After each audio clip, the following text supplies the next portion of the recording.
So today I thought it would be interesting to show you where I've placed the furniture. So that's where we left off in the last video, in this formal drawing room. I like to call it a drawing room because it is a room that you withdraw to. Right there. Right there. So I just laid down the base for the room, and it's this beautiful Persian rug that my father bought for me when I was in my early 20s. And it is sort of, to me it looks like water, and this has sort of different variants of teal and a lighter teal and darker teals, and then some gold and some blue, navy blue. Around all the trim, it looks like black, but it's actually blue. So this is a good base for the room, and that's what Barley looks like on it. Right there, right there. So I think he looks so pretty on the rug, and it gives us something nice to sit on. Yeah, it is, baby. So I have my bunny playing in the background. That's what all the noise is. But I just think this is my favorite rug in the whole house. So this will be the basis of the room. It has a lovely border around it. Next I have my 1840s sofa. And it was actually made in the 1840s. It's a Victorian sofa, early Victorian. And it's antebellum and was made, I believe, in Mississippi. It actually lived in Mississippi in one of the great antebellum houses. Now, I'm not sure which one exactly. I would love to find out. But surprisingly, I got this dirt cheap because now everybody wants new things. So antiques are pretty cheap nowadays. Or there's a lot of horrible housewife projects going on where they paint with that awful chalk paint and put wax all over. Please do not do that when you buy an antique. So actually, since this is a proper antique, I won't be refinishing it at all. It has a lovely patina on it, but it does need a bit of cleaning up and some spots where, you know, from moving for 200 years. I mean, this sofa is almost 200 years old, but it has a lovely rich patina to it already. It just needs a little bit of wax and a little bit of love. Now, I'm not going to keep this upholstery. This has been upholstered in the 1980s, and it has some stains on it that are not from us. But what I want to do is, in keeping with the rug, I'd love to do a rich, very dark bluish green velvet, or even a mohair would be lovely, but it would be expensive. But I'm thinking of a velvet, and preferably something that is performance. So like a performance velvet would mean that it could be easily spot cleaned. So it has sort of these decorative rosettes on it.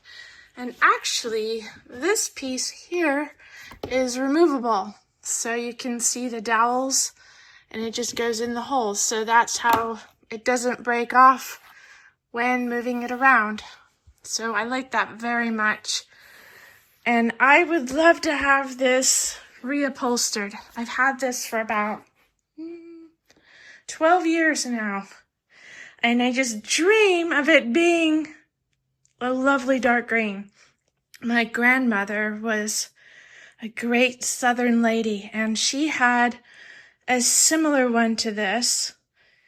And in her great home, which was, you know, really large, antebellum mansion, really, and above it was an 18th century gold mirror. But above this, I'm planning to put an oil painting that I bought at an antique store, again, very cheaply, but it's painted in Italy, probably Victorian, and has a very large, thick elaborate gold frame. We'll do that in hopefully the next video in this series. So subscribe if you'd like to see this come along nicely. So next I have are these 2 chairs to put in the lovely bay window that I have here. This is the front of the house. The windows need to be replaced desperately. That will be a someday project. Or as my dad would say, put it on the list. But these chairs are only temporary. These will go, or they will go, I should say. They will go in the formal library when I'm ready to move them over, or when I have the chairs that I want to have for this space. So for now, we're going to make do with what we have. So it just gives a nice little seating area in the bay window. Even Bear loves to have a place to sit, don't you, Bear? Yeah. It's a good place to watch for the mailman. And next I have this table that is going to go in my blue bedroom when I finish the work on that. This will be in there with a table and 2 small chairs in the bedroom. But for now, since I don't have a table for this space, this will just be here for now. It needs to be refinished. It got damaged when I moved here from California, so it's all beat up.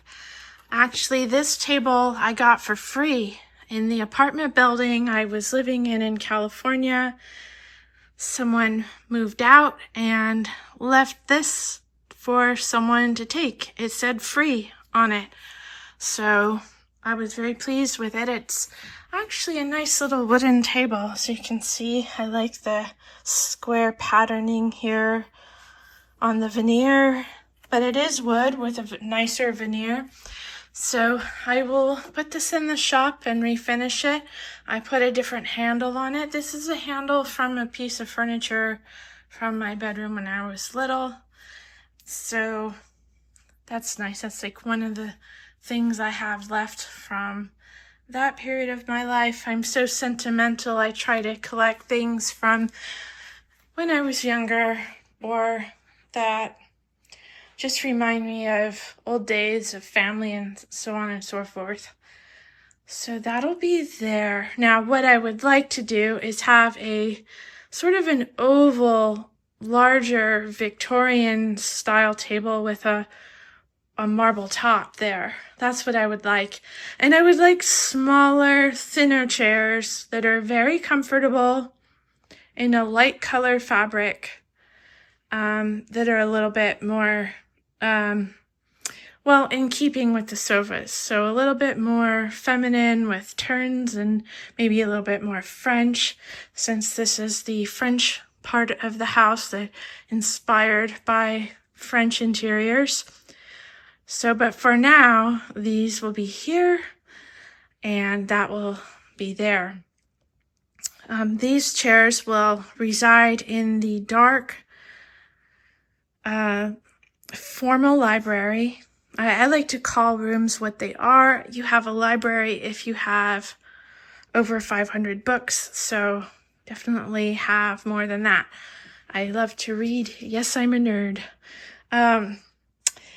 So these will be in front of the fireplace, so a nice place to sit by the fireplace. So I think they look more like a library, don't they? They're new, they're not old, and I like this sort of rusty, kind of warm salmon type of color. It's not really reading well on camera, is it? I'll try to fix it in the editing process so you can see.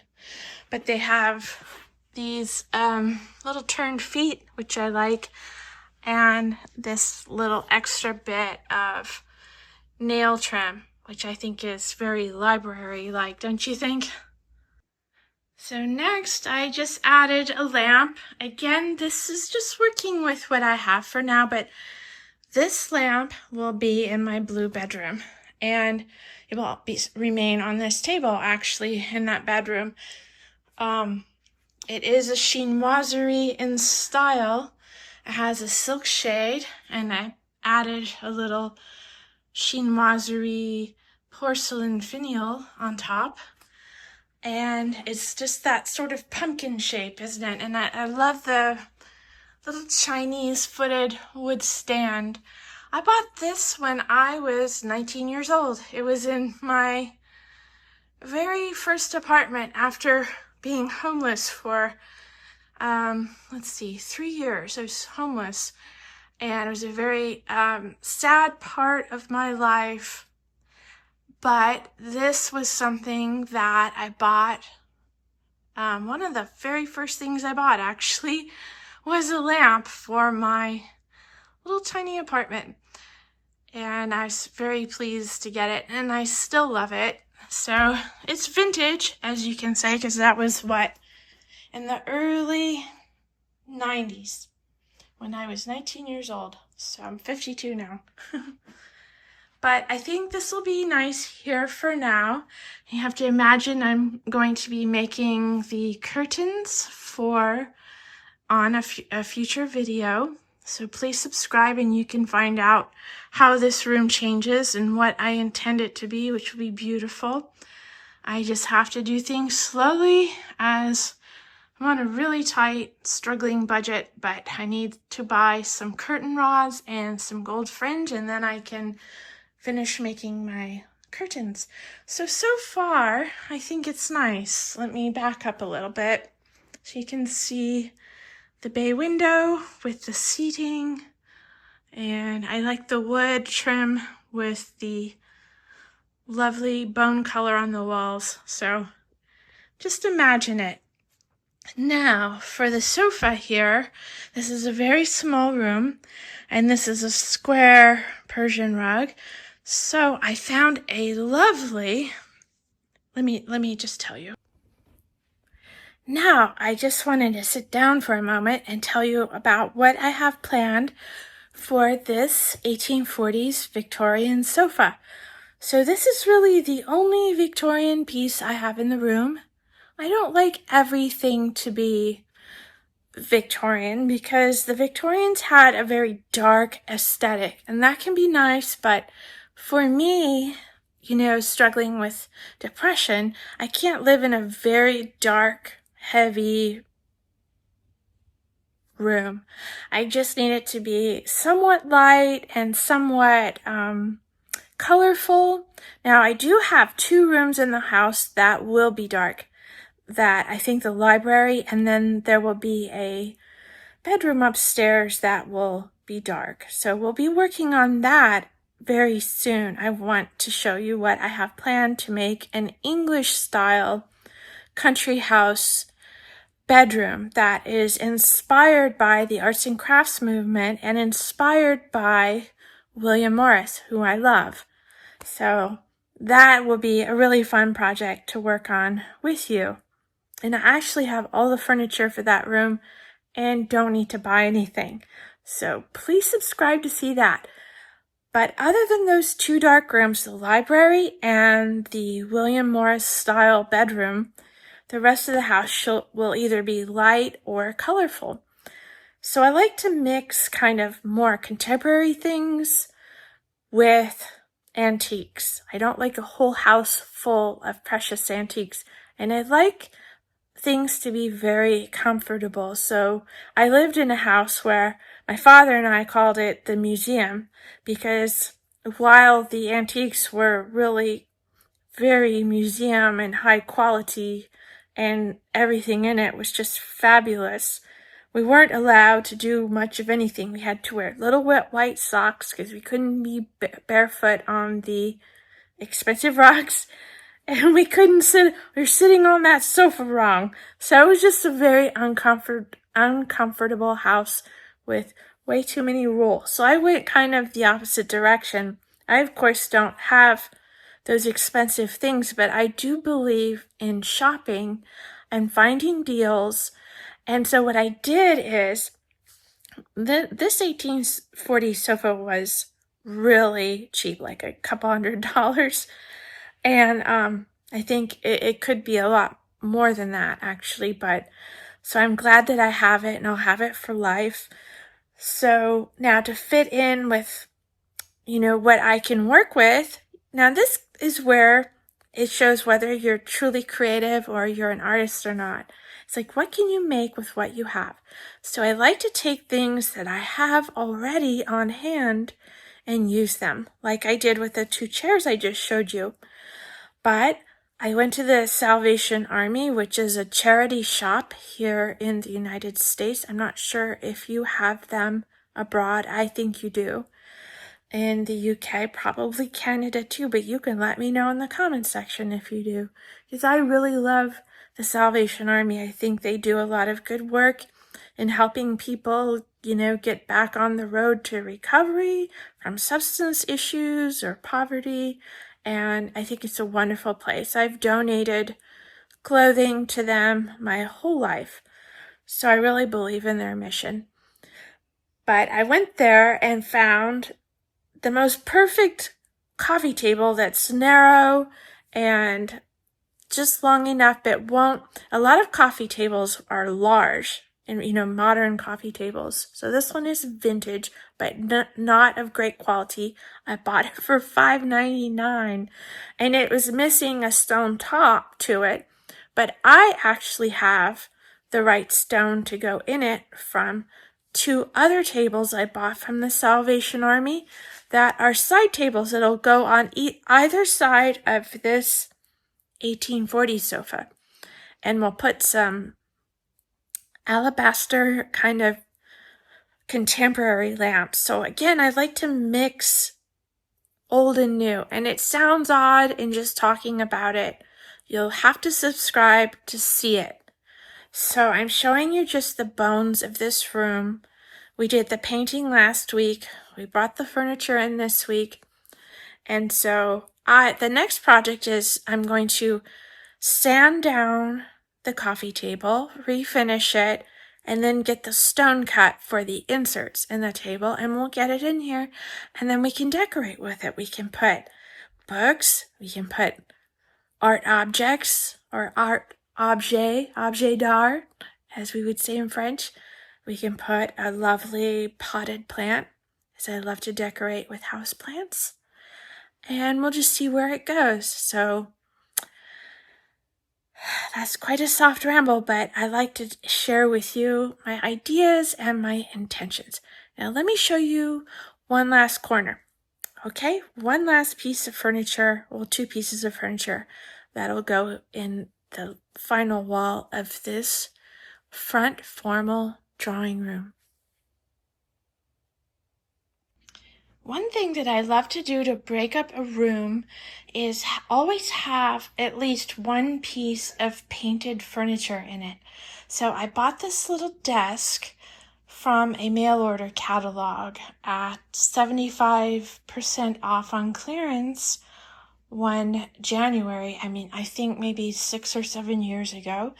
And I just love it. So I can sit here and work on my YouTube channel. I've put it with a tiny little Waterford crystal lamp, and I put this shade on it myself, and it's just a little kind of nightlight almost, but it just adds some ambiance to the room at night. Now above it, I have hung a beautiful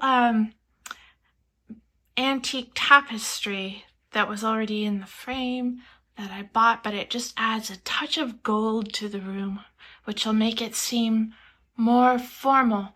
Now the oil painting I'm going to hang next time, and you should subscribe so you can see that, is also a floral arrangement in a beautiful urn. So it kind of keeps with the floral theme for this front drawing room. Now, funnily enough, I've just bought this chair many years after I bought the desk, or actually the other way around. I bought the chair first, and it just so happens to work very well with the painted desk. I was very surprised by that. It's not the most comfortable of chairs since it is from a cheaper store, but I just like the way it looks. And it's a chenille fabric with the decorative nail heads around. I really like the way the colors of the painted desk and chair kind of work in the same teal family as the Persian rug. Well, I hope you enjoyed seeing the furniture back into the formal withdrawing room at the front of the house. And next time, we're going to hang a lovely, really large and a big, thick, decorative gold frame oil painting from Italy that I bought a long time ago in an antique shop. So that will be a whole video in itself. In the future, we're going to be refinishing some tables that I bought cheaply for this room, and we're going to make them look very expensive. So this is an ongoing project, and I have lots of other rooms in the house that will also be series. So please do join me and help me to restore the dream and come along for the journey. I would love to have you. I would love to hear from you. Please write to me in the comments section, and I write back to everyone that I actually see the comments, and I promise to write back to you. So please like and subscribe to come along for the journey, and I'll see you in the next video. Have a wonderful day. Bye.